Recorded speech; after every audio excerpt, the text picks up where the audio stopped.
तो हम सब हिंसा और अहिंसा की बहस में उलझ जाते हैं और हम एक ऐसी बहस में उलझते हैं जो राज्य चाहता है कि हम उलझ जाएं। सरकार चाहती है कि हम हिंसा अहिंसा की बहस में उलझ जाएं कि माओवादी इसलिए गलत हैं क्योंकि वो सशस्त्र संघर्ष की हिमायत करते हैं, जैसे कि अगर वो सशस्त्र संघर्ष ना करते तो सरकार उनके प्रति बड़ी उदार और दयालु रहती। क्या भारत में सीआरपीएफ और दूसरे सरकारी फौजों की स्थापना सिर्फ माओवादियों के साथ लड़ने और माओवादियों को खत्म करने के लिए हुई है? क्या इस देश में किसानों के आंदोलन पर सीआरपीएफ पुलिस गोली नहीं चलाती? क्या किसानों के आंदोलन पर, मजदूरों के आंदोलन पर, महिलाओं के आंदोलन पर, शिक्षकों के आंदोलन पर, छात्रों के आंदोलन पर, सारे अहिंसक आंदोलनों पर सरकार गोली नहीं चलाती? तो सरकार की द्वारा खड़ी की गई ये बहस कि हिंसा और अहिंसा का मामला सबसे पहले है, ये बहुत बड़ा धोखा है। पहला मामला, पहला प्राथमिकता हमारी हिंसा अहिंसा नहीं होनी चाहिए। हमारी पहली प्राथमिकता न्याय की होनी चाहिए। हम सरकार हमसे कहती है कि तुम पहले ये साबित करो कि तुम माओवादियों के साथ नहीं हो। क्यों? हम सरकार के सामने क्यों साबित करें कि हम माओवादियों के साथ नहीं हैं? सरकार से हम कहेंगे कि आप हमारे साथ सिर्फ न्याय और अन्याय पर बात करेंगे कि जनता के साथ जो अन्याय है उस पर सरकार क्या कर रही है। हमारी माओवादियों के साथ क्या मतभेद है, ये बात हम माओवादियों से करेंगे। हम सरकार से क्यों करेंगे? हम सरकार को बताएंगे कि हमारे माओवादियों से क्या मतभेद है, और पहले हम साबित करें, सरकार के सामने साबित करें कि हमारे तो माओवादियों से बड़े मतभेद हैं, और फिर सरकार हमको लेजिटिमेट मानेगी। हाँ, अब आप अच्छे लोग हो, आपको बख्श देते हैं क्योंकि आपके माओवादियों से संबंध नहीं है। मेरा कहना है ये फजूल की बहस है। असली मुद्दा न्याय का है। भारत के 80% दलित बेजमीन क्यों हैं?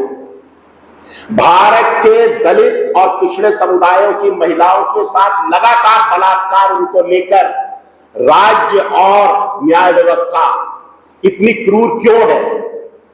भारत के जमीन का मुद्दा, भारत के किसानी पर हमला, भारत के मजदूरों के छीने गए अधिकार, ये मुद्दे प्रमुख हैं। माओवादियों के साथ हमारा क्या संबंध है? हम हिंसा अहिंसा पर क्या बात करते हैं? क्या हमारा स्टैंड है? ये हम राज्य को नहीं बताएंगे। ये हमारी बात आपस में होगी। अगर हमें माओवादियों से बात करनी होगी तब हम उनके साथ बात करेंगे कि हमारा और आपका किन मुद्दों पर मतभेद है। और सरकार जो ये कहती है कि हम माओवादियों को खत्म कर रहे हैं, बाकी आप सब निश्चिंत रहिए, उस धोखे के बारे में आज मैं आपको बताऊंगा कि जब भले आप हथियार न उठाएं, भले ही आप गांधीवादी हो, अगर आप न्याय और अन्याय का मुद्दा उठाते हैं तो फिर सरकार आपके साथ क्या करती है। इससे हमें सबक मिलेगा कि यह हमला सिर्फ माओवादियों पर नहीं है, और इसलिए नहीं है कि उनके पास हथियार है। यह हमला बहुत व्यापक है, चौतरफा है। मेरी आज की पूरी बातचीत उसी मुद्दे पर है। मेरा जन्म एक गांधीवादी परिवार में हुआ। मेरे ताऊ जी ब्रह्म प्रकाश शर्मा मुजफ्फरनगर के एक जाने माने फ्रीडम फाइटर थे। हमारे घर में नेहरू जी, इंदिरा जी, चरण सिंह, चौधरी चरण सिंह, चंद्रशेखर, लाल बहादुर शास्त्री 2 साल हमारे घर में रहे। हमारे घर में एक सोफा है जिस पर 5 प्रधानमंत्री बैठ चुके हैं। उसके बाद मेरे पिताजी ने भारत छोड़ो आंदोलन में 1942 में मुजफ्फरनगर रेलवे स्टेशन को आग लगा दी थी और फिर वो फरार हो गए और गांधी जी को उन्होंने पत्र लिखे। गांधी जी ने मेरे पिताजी को अपने आश्रम में बुला लिया। मेरे पिताजी गांधी जी के साथ सेवाग्राम आश्रम में रहे। गांधी जी का जो नई तालीम का कार्यक्रम था उसमें मेरे पिताजी जुड़े। फिर विनोबा भावे का जो भूदान आंदोलन शुरू हुआ, मेरे पिताजी उसमें अग्रिम पंक्ति में रहे। उत्तर प्रदेश में सीलिंग की जमीन बांटने के लिए उत्तर प्रदेश के मुख्यमंत्री ने विनोबा भावे से कोई ईमानदार आदमी मांगा तो विनोबा भावे ने मेरे पिताजी का नाम दिया। मेरे पिताजी को उत्तर प्रदेश में कैबिनेट मंत्री का दर्जा दिया गया और मेरे पिताजी की देखरेख में 20 लाख एकड़ जमीन बांटी गई।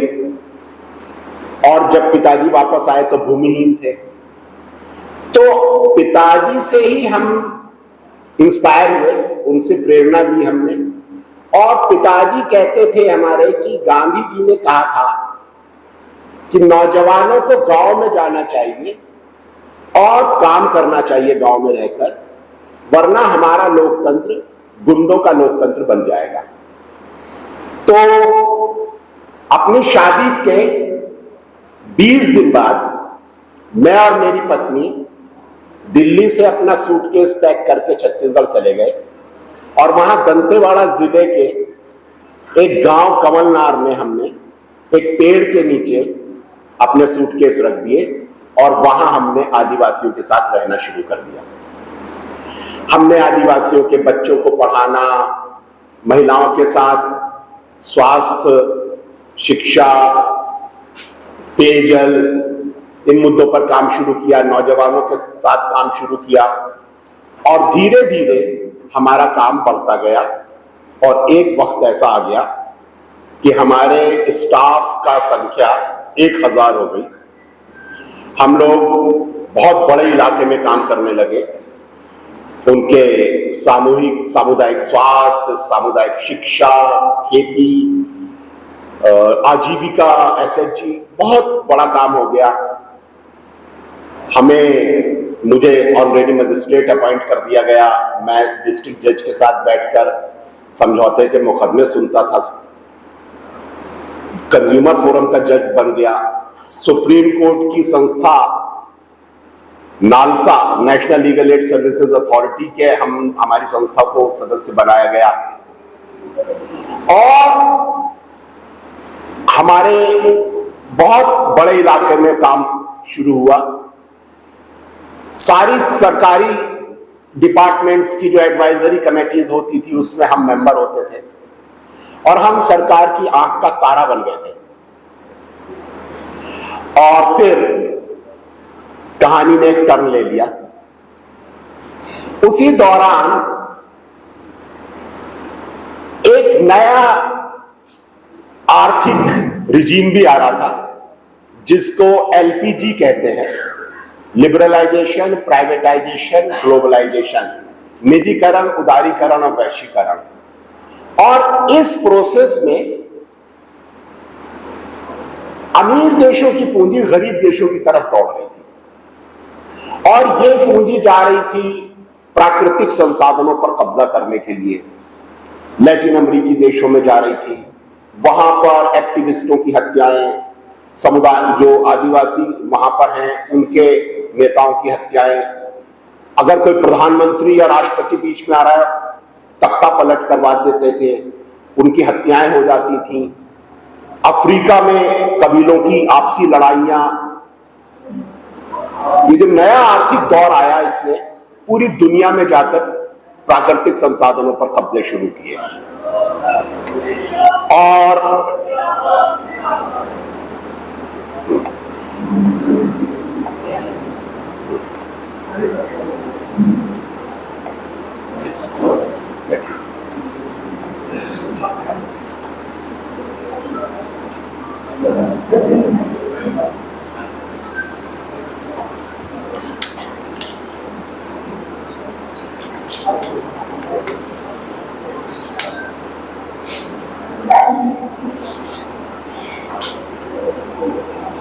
ठीक है।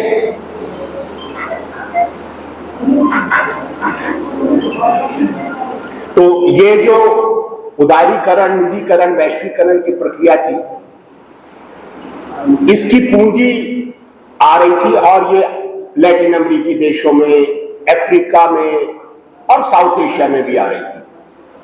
और ये पूंजी आ रही थी प्राकृतिक संसाधनों पर कब्जा करने के लिए। भारत में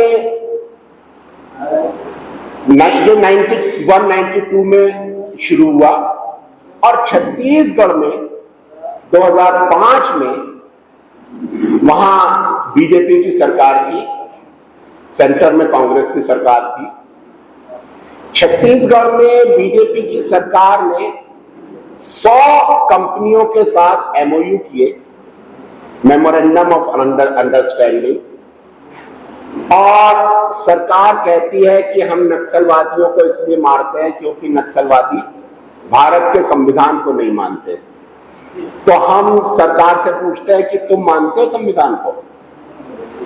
भारत का संविधान कहता है कि आदिवासी इलाकों में 5वीं अनुसूची लागू है, 5th शेड्यूल एरिया है, और वहां पेशा कानून लागू है। और उस कानून के अंतर्गत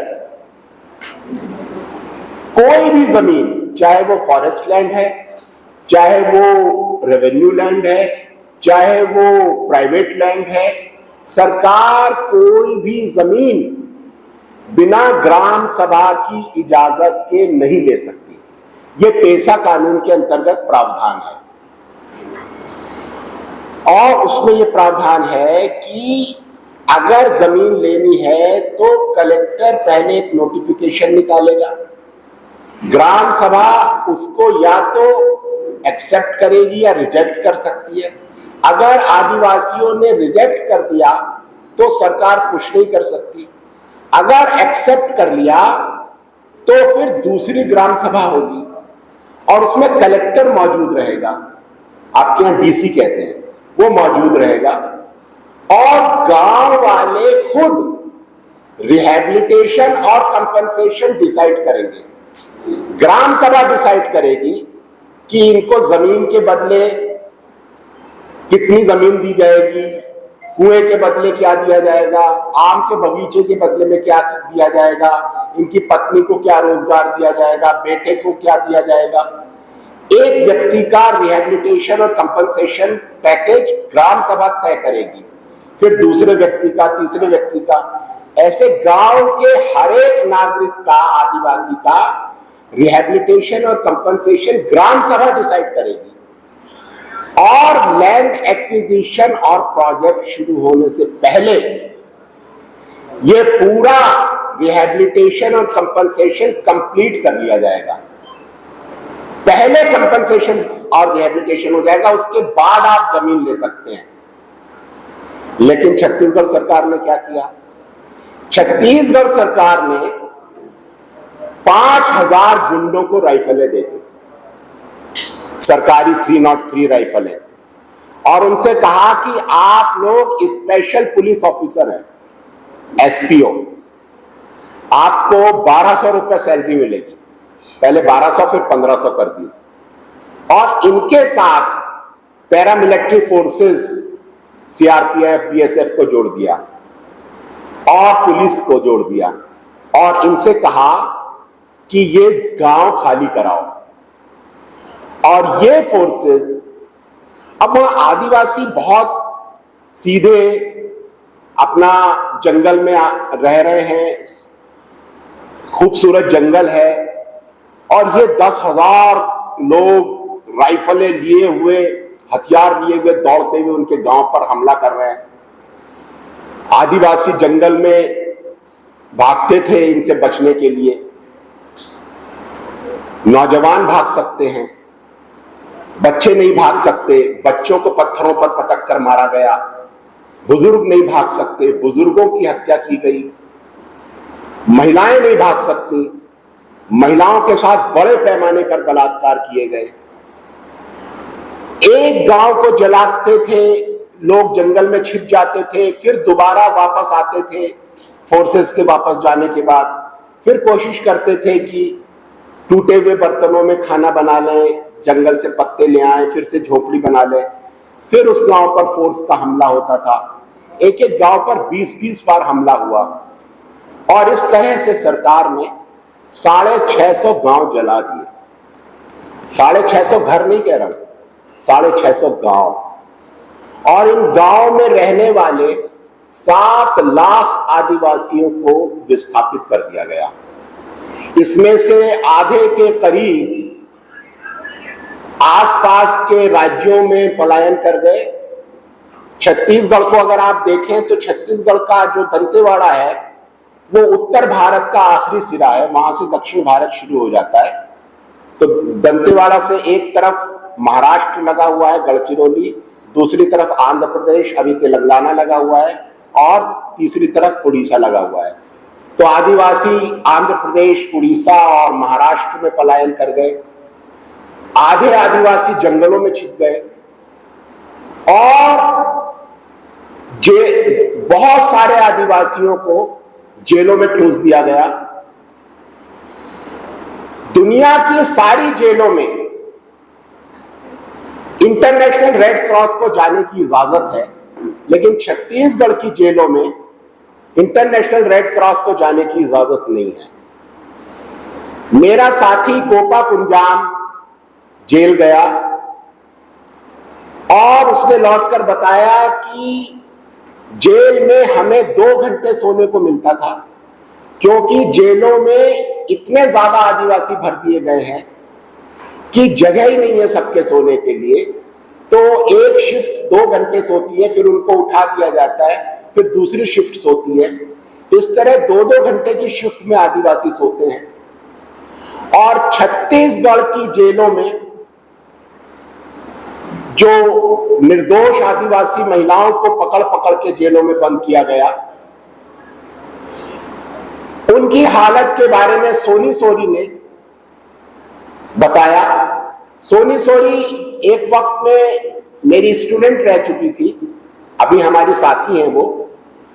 और सोनी सोरी ने जब वहां मानव अधिकारों के लिए आवाज उठाने की कोशिश की, तो सोनी सोरी और उनके भतीजे लिंगा कोड़ोपी, जो पहले आदिवासी पत्रकार हैं बस्तर के, उन दोनों को पुलिस ने उठा लिया। लिंगा कोड़ोपी को एसपी के घर ले गए, सुप्रिंटेंडेंट ऑफ पुलिस के घर। वहां लिंगा कोड़ोपी को नंगा किया गया और डंडे में तेल और मिर्च में डुबोकर लिंगा कोड़ोपी के एनस में घुसा दिया गया। लिंगा कोड़ोपी की इंटेस्टाइन फट गई और उसी हालत में उन्हें जेल में डाल दिया गया। उन पर 4 फर्जी मुकदमे नक्सलवादी होने के बना दिए गए। सोनी सोरी दिल्ली आई, दिल्ली से उनको पुलिस ने उठा लिया और छत्तीसगढ़ की दंतेवाड़ा थाने में ले जाकर आधी रात को एसपी ने आकर सोनी सोरी को भी नंगा किया और उनको बिजली के झटके दिए और उनके प्राइवेट पार्ट्स में पत्थर भर दिए। और उसी वो आधी बेहोशी की हालत में उनको जीप में डालकर बिना मजिस्ट्रेट के सामने पेश किए उनको जेल भेज दिया। सोनी सोरी जब जेल पहुंची, सोनी सोरी ने लिखा है कि मैं आत्महत्या करने के बारे में सोच रही थी, मैं रो रही थी। मेरे पास एक आदिवासी लड़की आई और उसने कहा कि दीदी आप क्यों रो रही हैं। मैंने उसे सब बताया और उसे बताया कि मैं आत्महत्या करना चाहती हूँ। तो सोनी सोरी ने कहा कि दीदी आप तो पढ़ी लिखी हैं, आप क्यों आत्महत्या करेंगी, आप लड़िए। हम बिना पढ़े लिखे हैं, हमारे साथ जो हुआ है वो और भी ज्यादा भयानक है। और वो लड़की सोनी को बाथरूम में ले गई और अपना ब्लाउज खोलकर दिखाया। उस लड़की के निप्पल काट दिए थे पुलिस वालों ने रेप करते समय।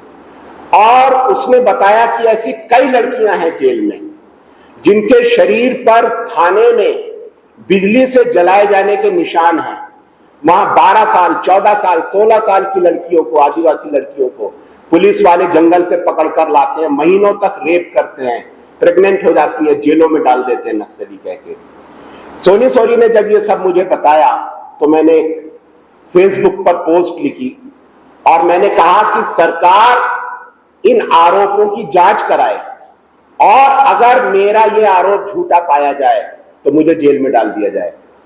लेकिन सरकार की इतनी हिम्मत तो नहीं हुई कि जांच करवा ले, ना ही इतनी हिम्मत हुई कि मुझे जेल में डाल दे। लेकिन मेरी उस फेसबुक पोस्ट पे छत्तीसगढ़ की एक महिला जेलर ने कमेंट किया, वर्षा डोंगरे ने। उन्होंने कहा हिमांशु कुमार बिल्कुल ठीक कह रहे हैं, मैं खुद बस्तर में जेलर थी और मैंने खुद ऐसी आदिवासी लड़कियां देखी हैं और मैं देखकर दहल गई थी। अब तो साबित हो गया कि जो हम कह रहे थे वो सच है, सोनी सोरी ने जो बताया वो सच है। छत्तीसगढ़ में, ये हमारा आरोप नहीं है, छत्तीसगढ़ में राष्ट्रीय मानवाधिकार आयोग की रिपोर्ट है कि 16 आदिवासी महिलाओं के पास प्राइमा फेसी एविडेंस मौजूद है कि उनके साथ सुरक्षा बलों के सिपाहियों ने बलात्कार किया है।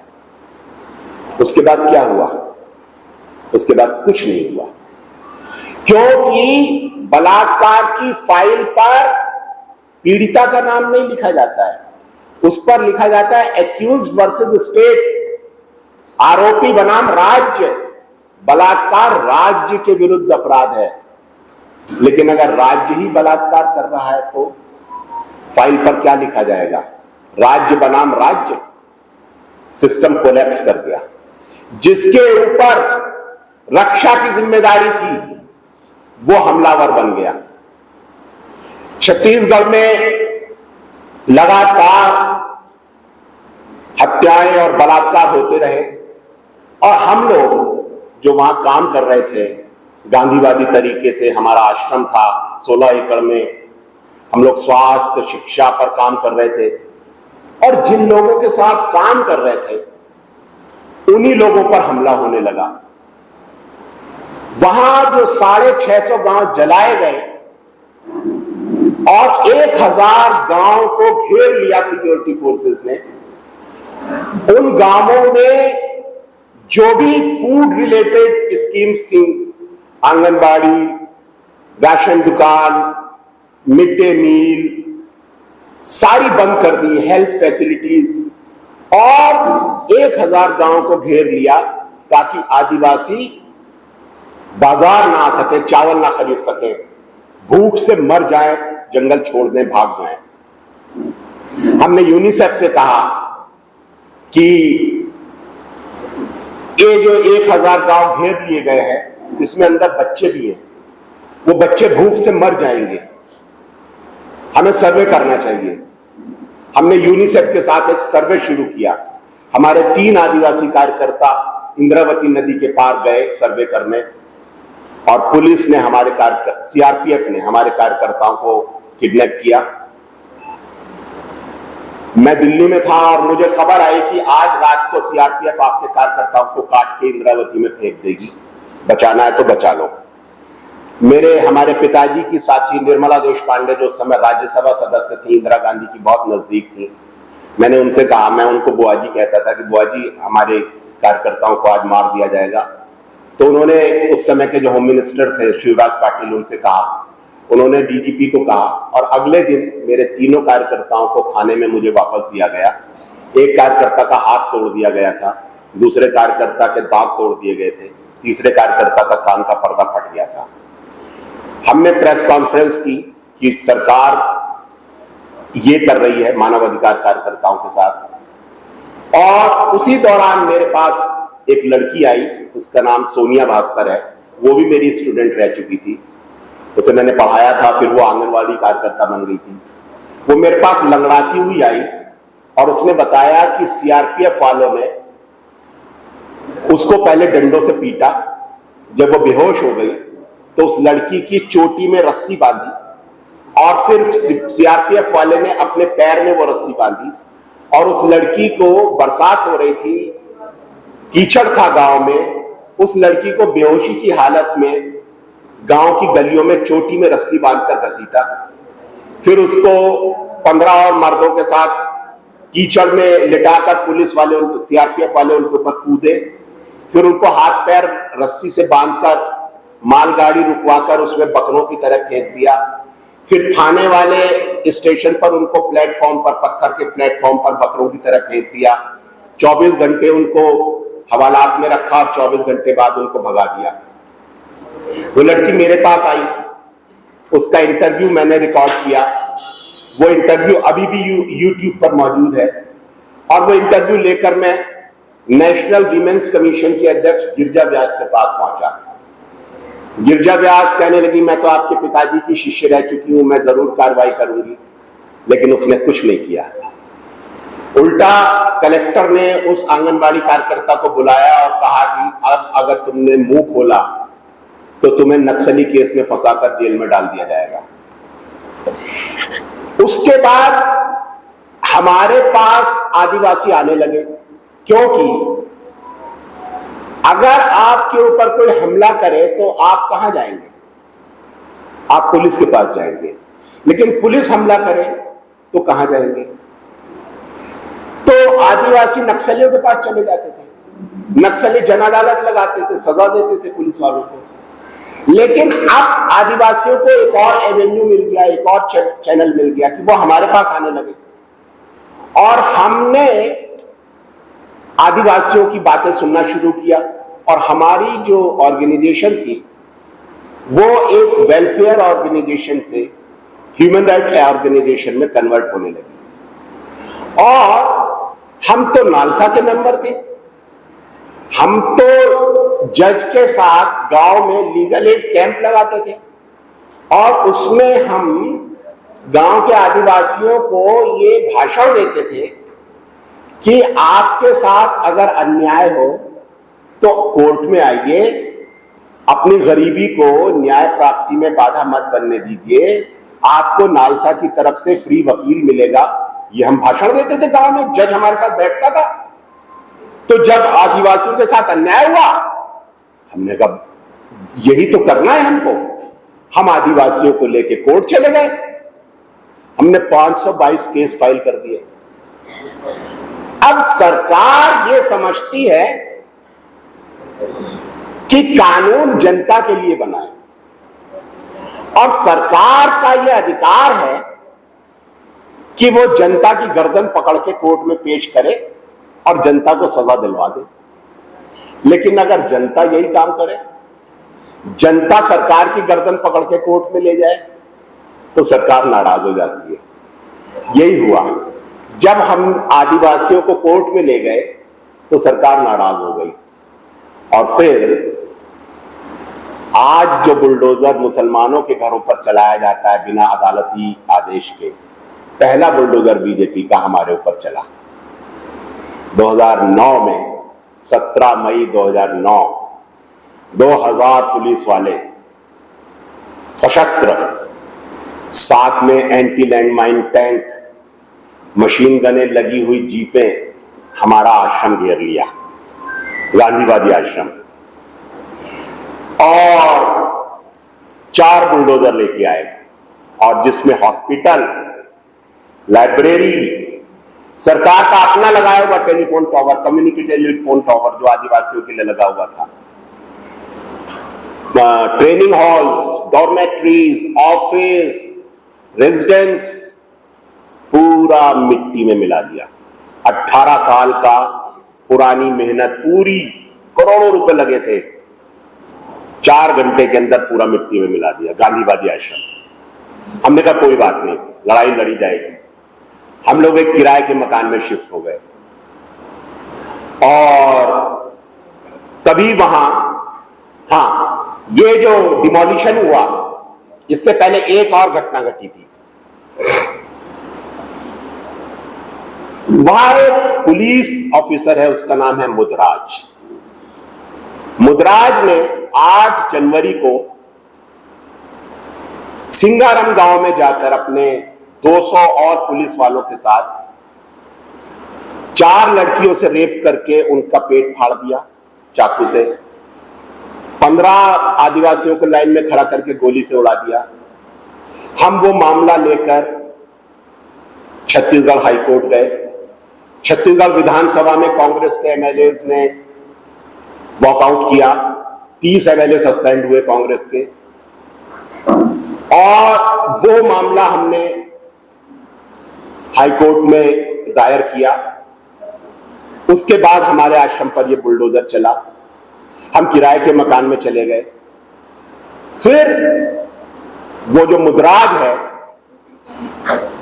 फिर वो अक्टूबर में मुद्राज अपने साथियों को लेकर सीआरपीएफ कोबरा बटालियन के साथ गोमपाट गांव में गया, और गोमपाट गांव में एक 2 साल का बच्चा जो अपनी मां की गोद में था, उस बच्चे का हाथ काट दिया तलवार से, उसकी मां के सिर में चाकू मार दिया। वो मां जब तड़प रही थी तो मरती हुई औरत के साथ गैंगरेप किया।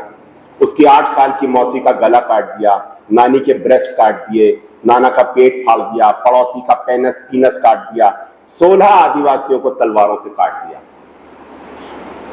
हम उन लोगों को लेकर दिल्ली आए। हमने कॉन्स्टिट्यूशन क्लब में प्रेस कॉन्फ्रेंस की और वो केस सुप्रीम कोर्ट में फाइल कर दिया। सुप्रीम कोर्ट ने कुछ नहीं किया।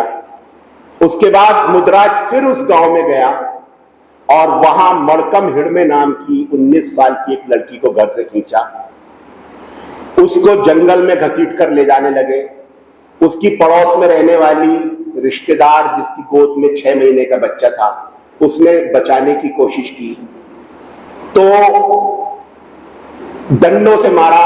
6 महीने का बच्चा जो गोद में था वो मर गया, और मड़कम हिड़मे को जंगल में ले गए, उसके साथ गैंगरेप किया, उसकी वेजाइना में चाकू डालकर पेट तक चीर दिया और गोलियां मार दी और वर्दी पहना दी नक्सलवादी की। उसकी बॉडी में बुलेट होल्स थे, लेकिन वर्दी में कोई होल नहीं था। हम लोगों ने उसकी मां, जो सोनी सोरी की बुआ की लड़की है, वो और सोनी सोरी हाई कोर्ट गए। हाई कोर्ट में पुलिस ने कहा ये फेक मदर है, फर्जी मां है, ये तो मां ही नहीं है। उसने कहा मेरा डीएनए करवा लो। हाई कोर्ट ने डिसमिस कर दिया केस। उसके बाद मुद्राज की हिम्मत और बढ़ गई। वो अपने पुलिस वाले साथियों को लेकर गांव में गया, और इस बार इन पुलिस वालों ने अपने कपड़े उतार दिए, नंगे हो गए और बोले अब हम पूरे गांव की औरतों के साथ बलात्कार करेंगे। और पूरा गांव जंगल में छिप गया, भाग गए इधर उधर। ये लोग 3 दिन तक वहां रुककर आदिवासियों के घरों में रखी हुई महुआ की शराब, बकरे, सुअर, मुर्गे लूट के खाते रहे। और फिर पड़ोस में पारा में 15 आदिवासी एक जगह छिपे हुए थे इनसे बचने के लिए। मुद्राज और उसके साथियों ने जाके 15 आदिवासियों का हत्या कर दी। वो केस भी सुप्रीम कोर्ट गया। जो पहला केस था जिसमें 19 आदिवासियों को मारा, वो मामला हाई कोर्ट ने 2023 में डिसमिस कर दिया। मड़कम हिड़मे जिसके साथ बलात्कार हुआ, वो केस तभी डिसमिस हो गया। गोमपाड़ जिसमें 16 लोगों को कत्ल किया गया, जिसमें 2 साल के बच्चे का हाथ काट दिया गया था, उस मामले में सुप्रीम कोर्ट ने 2 साल पहले मेरे ऊपर 5 लाख जुर्माना लगाया।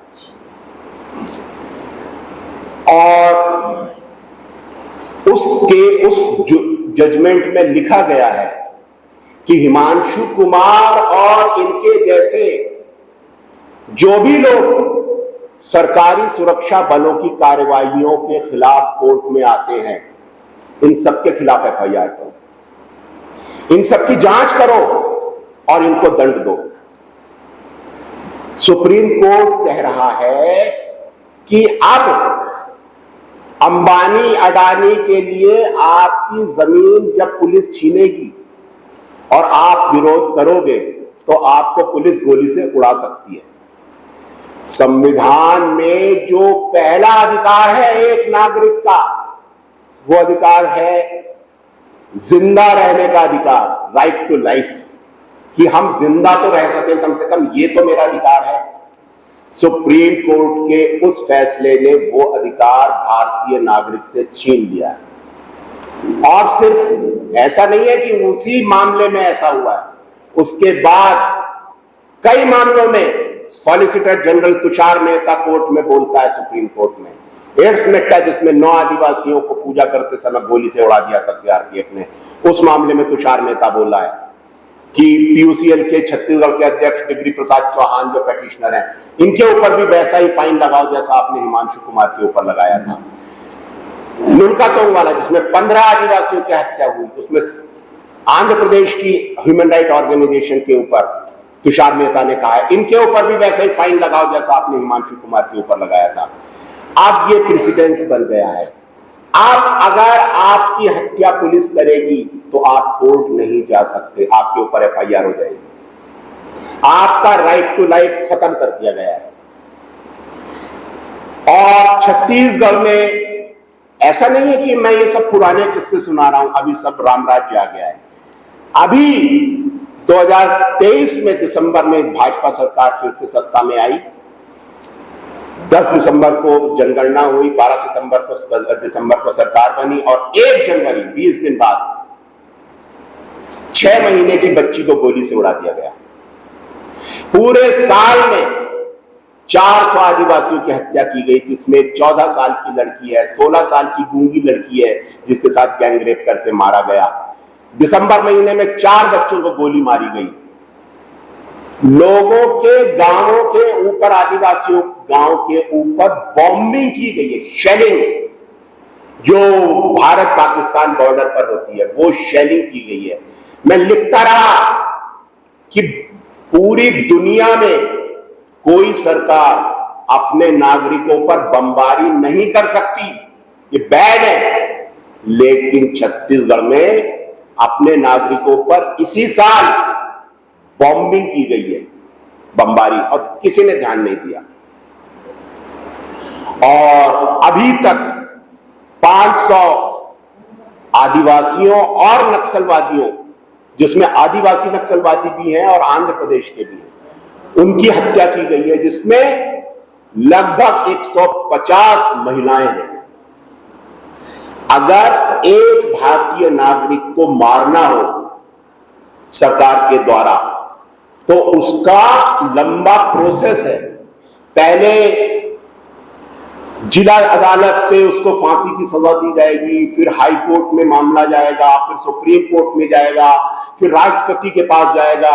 एक नागरिक की हत्या करनी हो तो कई साल का फैसला तक वो प्रोसेस चलता है। लेकिन छत्तीसगढ़ में हमने एक साल में 500 लोगों को मार डाला, 150 औरतों को मार डाला। और ये देश नहीं पूछ रहा है कि आखिर ऐसी कौन सी सामाजिक, आर्थिक और राजनीतिक परिस्थितियां वहां विद्यमान हैं जिसके कारण इतनी बड़ी तादाद में भारत की औरतों को हथियार उठाना पड़ा है। और राज्य ने उन परिस्थितियों को ठीक करने का विकल्प क्यों नहीं चुना? उसने वहां उन औरतों की लाशें जंगल में बिखेर देने का विकल्प क्यों चुना? कोई नहीं पूछ रहा है। हमने 150 औरतों को मार डाला एक साल के अंदर, 500 आदिवासियों को मार डाला। तो अब सवाल ये नहीं है कि माओवादी हिंसक हैं, सवाल ये है कि क्या आप अहिंसक तरीके से न्याय का मामला उठाएंगे तो ये राज्य आपको बख्श देगा। मैंने आपको जो अपना उदाहरण दिया, मैंने कभी कोई हिंसा नहीं की। मैं गांधीवादी फैमिली से हूं, मैं गांधीवादी बैकग्राउंड का, गांधीवादी तरीकों से काम करता हूं।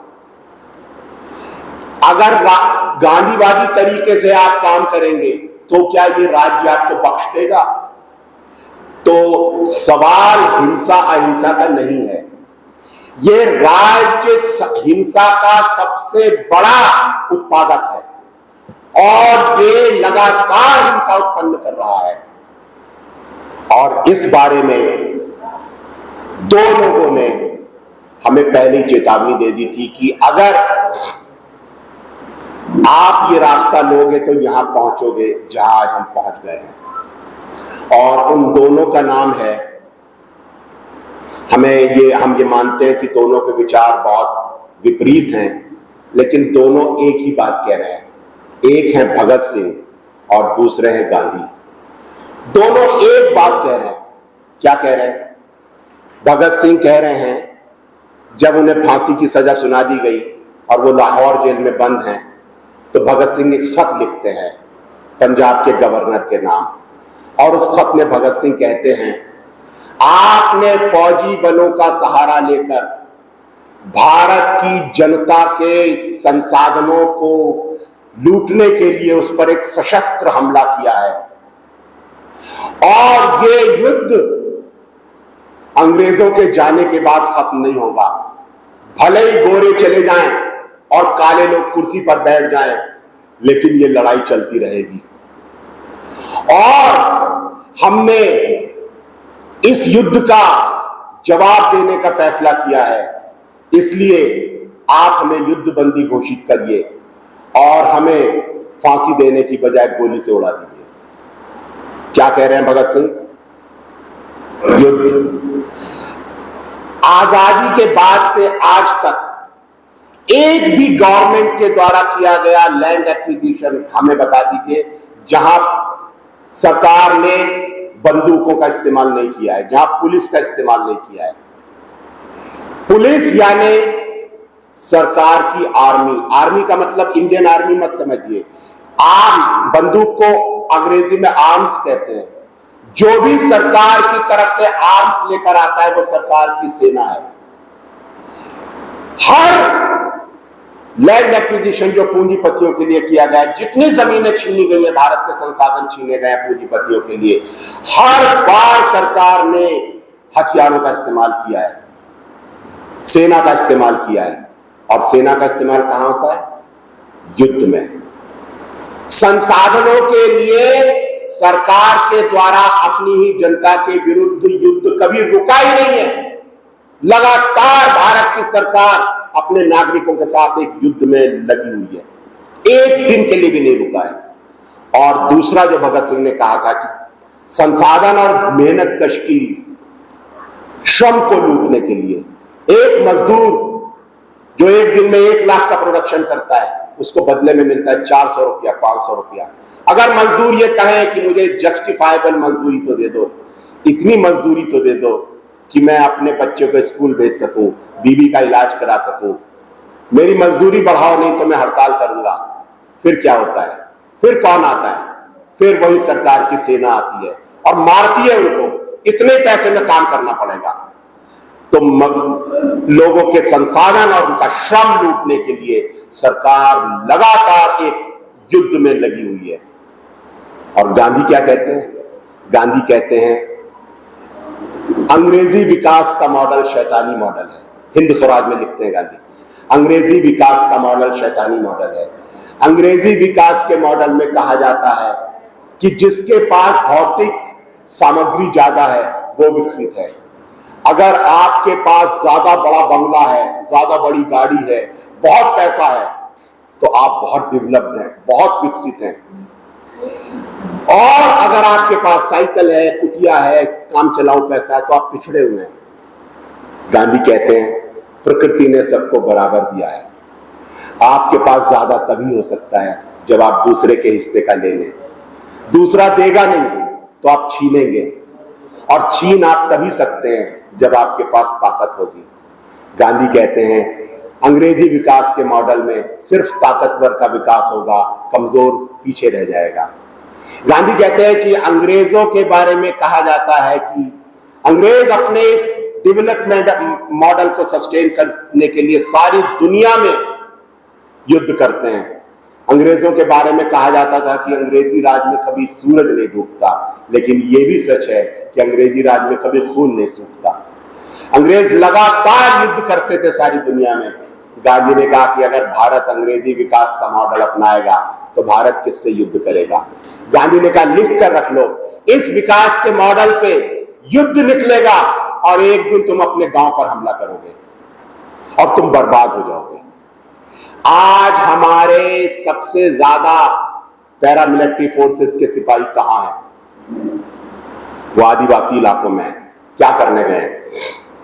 आदिवासियों को सुरक्षा देने? नहीं, वो गए हैं संसाधनों पर कब्जा करने। किसके लिए? ताकि संसाधनों पर कब्जा करके भारत के गरीबों की गरीबी दूर कर दें? नहीं, वो गए हैं ताकि पूंजीपतियों की तिजोरियां भरी जा सके। यानी भारत के अमीरों के लिए भारत की गरीब जनता के विरुद्ध सेनाएं भेज दी गई हैं। और ये क्या कर रहे हैं वहां? ये वहां वो सब कर रहे हैं जो एक पूर्ण युद्ध में होता है। हत्याएं, बलात्कार। बलात्कार एक युद्ध वॉर टूल है जो अंतरराष्ट्रीय युद्धों में इस्तेमाल होता है दुश्मन देश की हिम्मत तोड़ने के लिए। लेकिन भारत में हमारी अपनी सेनाएं हमारी महिलाओं के साथ बलात्कार को एक वॉर टूल के रूप में इस्तेमाल कर रही हैं। वहां हत्याएं हैं, बलात्कार हैं, प्रोपेगेंडा है, सच को छिपाया जाना है। यह पूर्ण युद्ध है।